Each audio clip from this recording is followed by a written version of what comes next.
मेरे बहुत ही सत्कारयोग मनुखी अधिकार मंच नाल जुड़े मैंबर साहबान, अहुदेदार साहबान, अज की इस मीटिंग की प्रधानगी कर रहे साडे ब्लॉक प्रधान जीवन कुमार बाबू जी, इन्हों की समूची टीम, मेरे नाल विशेष तौर पर आए मैडम प्रितपाल कौर, प्रधान इस्त्री विंग इंडिया, सुरिंदर सिंह उप प्रधान पंजाब, तो साढ़े यूथ के इंडिया के वाइस प्रेजिडेंट प्रभप्रीत सिंह, तो होर मेरे दर्जा व दर्जा अहुदेदार साहबान, तुहाडे जिले की बागडोर में बहुत मजबूती नाल चलाउण वाले मैडम गुरविंदर कौर, प्रधान इस्त्री विंग।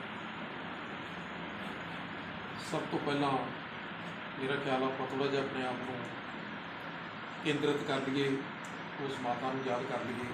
भारत माता की जय, भारत माता की जय। वाहिगुरू जी का खालसा, वाहिगुरू जी की फतेह। मेरे तो पहला बहुत ही सूझ-बूझ नाल बुलारिया ने तुहानूं जागरूक करने का उपराला किया, धन्नवाद करा स्टेज वालों, मेरे जुझारू कारकुनों,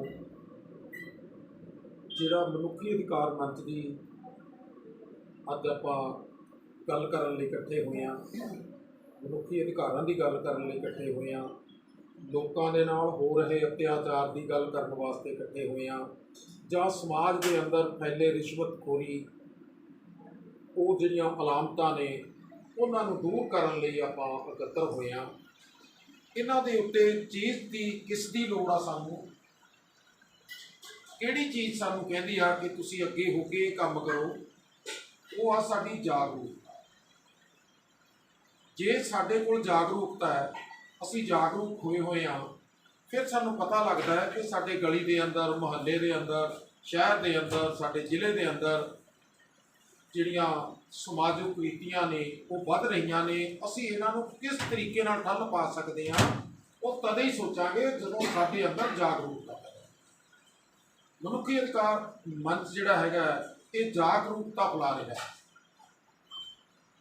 साडे अंदर एक वो नवी लहर पैदा कर रहा है जिस दे नाल असीं लोकां नूं उन्हां दे हक्कां प्रति दस सकीए। साडे कुछ कर्तव्य ने जिन्हां नूं प्रिंसीपल कहते, उन्हां प्रति भी सानूं पता होना चाहिए। असीं घर दा कूड़ा इकट्ठा करिए, गुआढ़ी दे घरे सिੱਟ दईए, ये भी एक मनुखी अधिकारां दी उलंघना होवेगी। मंच बारे मैं थोड़ा दसना चाहांगा क्योंकि अज साडे विच दो मैडम हो गई, 3 व्यक्ति ने जिन्हां नूं अज आपां न्यू अपॉइंटमेंट देनी है। ये मंच 2 फरवरी 2002 नूं जिला फतेहगढ़ साहब की धरती तो शुरू होया सी। अज इस नूं चलदियां 20 साल 2 महीने ते 15वां दिन चलता है। बड़ा लंबा अरसा हो गया तुहाडे मंच नूं लोकां की सेवा करदिआं। असीं तां कई बार बैठ के सोच के पागल हुंदे आ यार इन्ना लंबा समा असीं लोकां दे विच घुम लए, इन्ना लंबा समा असीं लोकां दा प्यार ले लिया, पर जदों तुहाडे विच आईदा फिर एक नवी लहर पैदा होती है दिमाग दे कि जिहड़े रुके हुए काम ने, जिवें साडे विजय जी ने गल की। वैसे तो मेरी गल विजय जी नाल इन्हां दे ज्वाइन होण तो पहला हो गई सी कि ये कहंदे सी असीं कम्यूनिटी हाल बनाउणा चाहुंदे आ। मैं इन्हां नूं दस्सिआ सी कि तुसीं उस दी जिहड़ी शुरुआत आ वो उत्थे पौधे लाउण नाल करो, उस जगह के उत्ते तुसीं पौधे लाओ। जिस दिन पौधे लाने ने उस दिन मैं SDM नूं उत्थे बुला लवां। जदों SDM विच होवेगा फिर उत्थे कोई रौला नहीं होगा, उत्थे कोई किसी ने जबरदस्ती अपना कब्जा दिखाना है तो SDM के सामने नहीं दिखा सकता। ये इन्हां नूं उदों भी कहा सी, मैं हुण भी इन्हां नूं कहना कि अपनी तैयारी करो पौधे लाउण दी।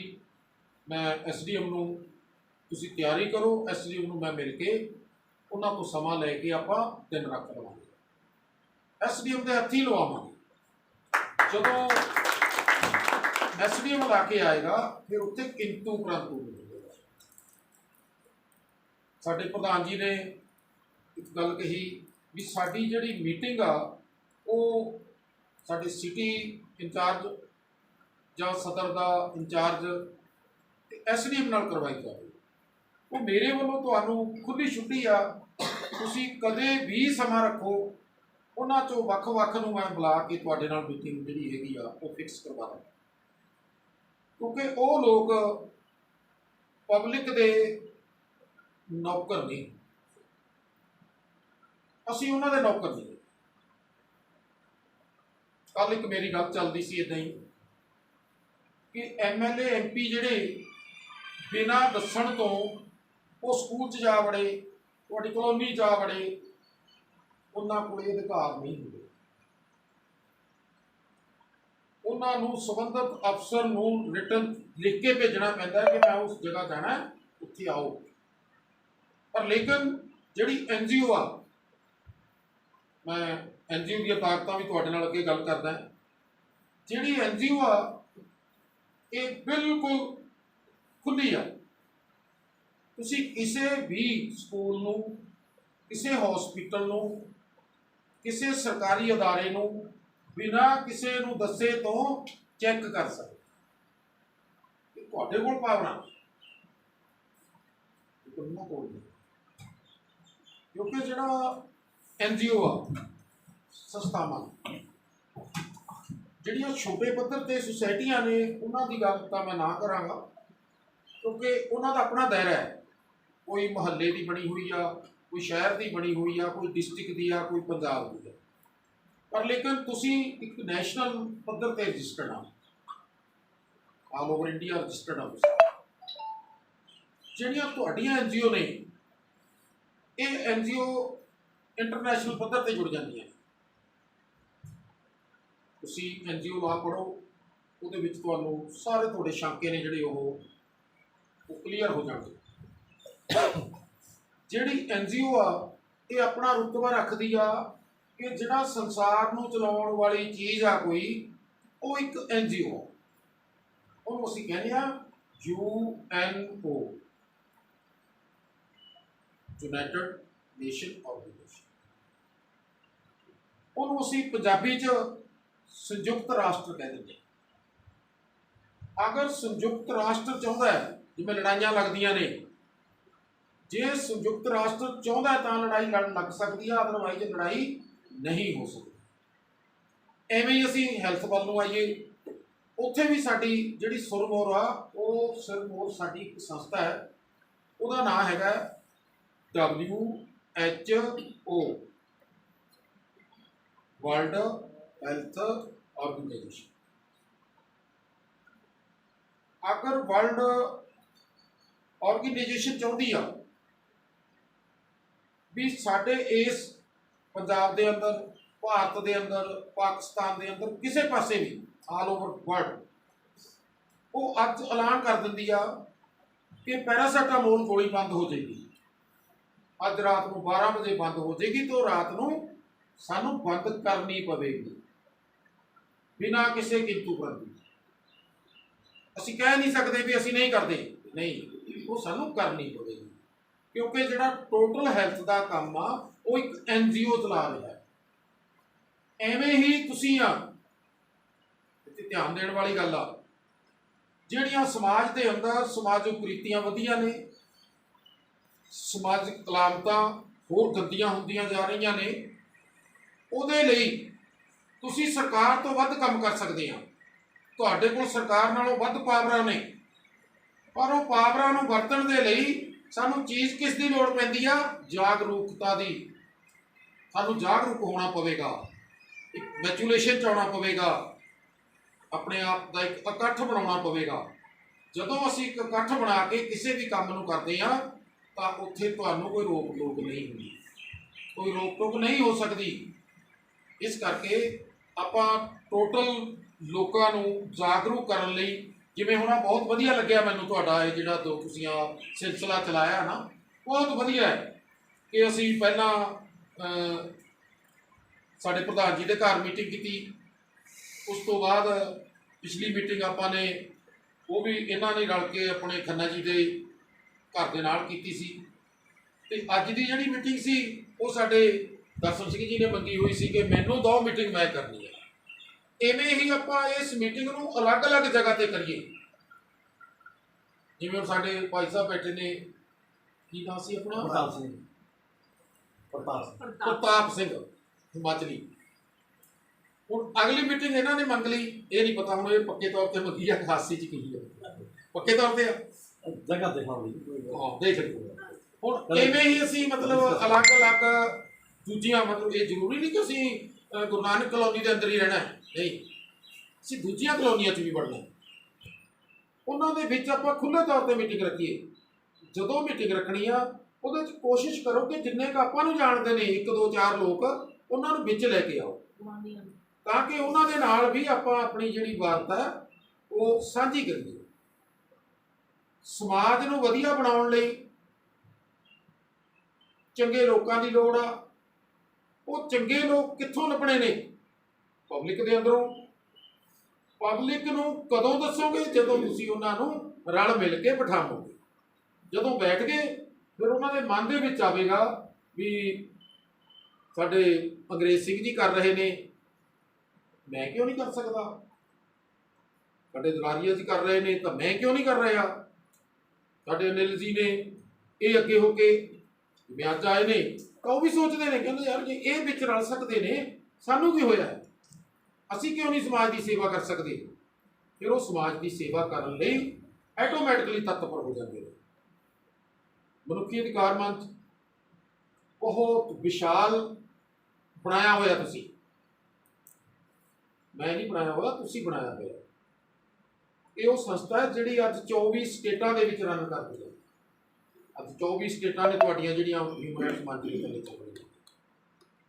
8 ਫੋਰਨ ਕੰਟਰੀਆਂ ਨੇ ਜਿੱਥੇ ਤੁਹਾਡੇ ਮੈਂਬਰਸ ਬੈਠੇ ਨੇ, ਅਲੱਗ-ਅਲੱਗ ਕੰਟਰੀਆਂ ਦੇ ਅੰਦਰ।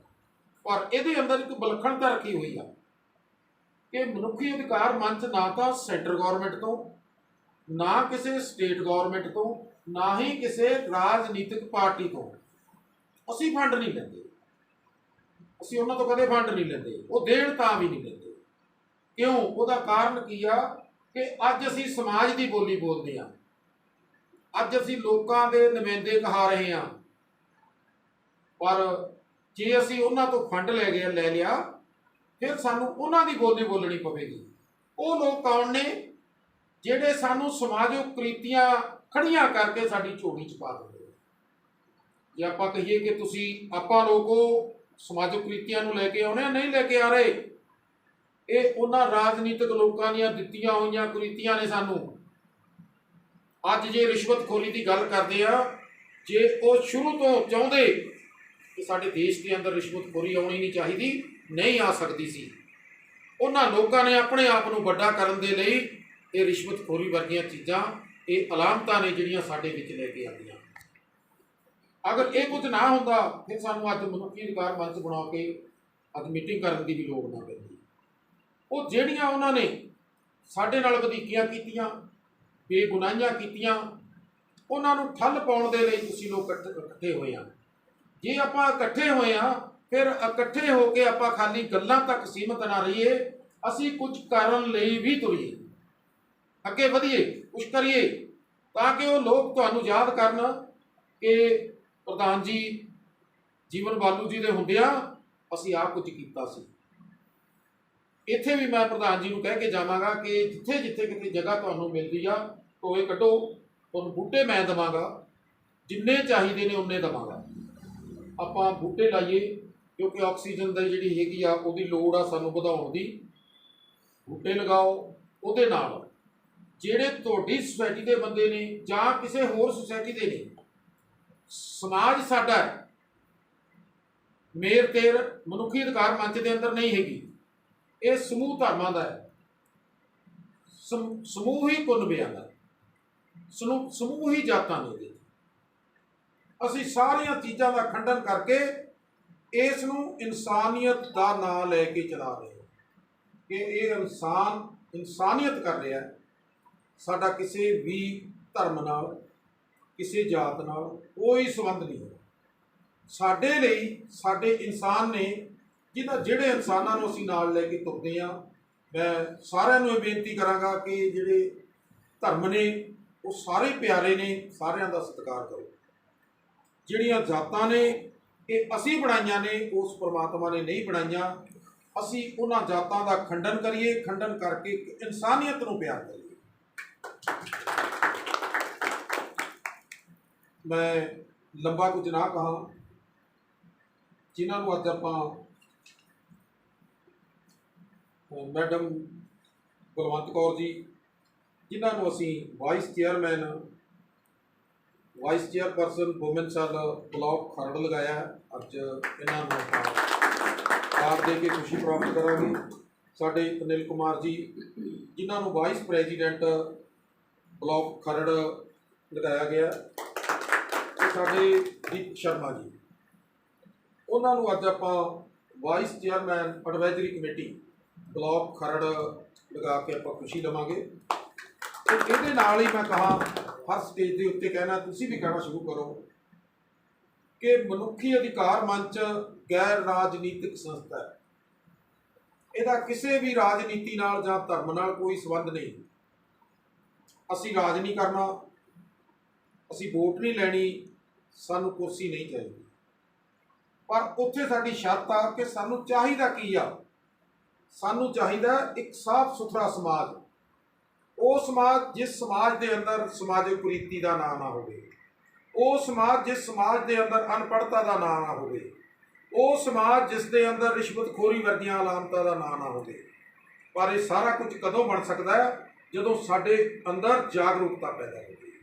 ਆਪਾਂ ਰਲ ਮਿਲ ਕੇ ਜਾਗਰੂਕਤਾ ਪੈਦਾ ਕਰੀਏ, ਜਿਹੜਾ ਸਾਡਾ ਸਮਾਜ ਆ ਉਸ ਨੂੰ ਸੁਨਹਿਰੀ ਬਣਾਈਏ। ਇਹਨਾਂ ਹੀ ਸ਼ਬਦਾਂ ਦੇ ਨਾਲ ਤੁਹਾਡੇ ਸਾਰਿਆਂ ਤੋਂ ਮੰਗਾ ਮਾਫੀ, ਬੁਲਾਈਏ ਫਤਿਹ।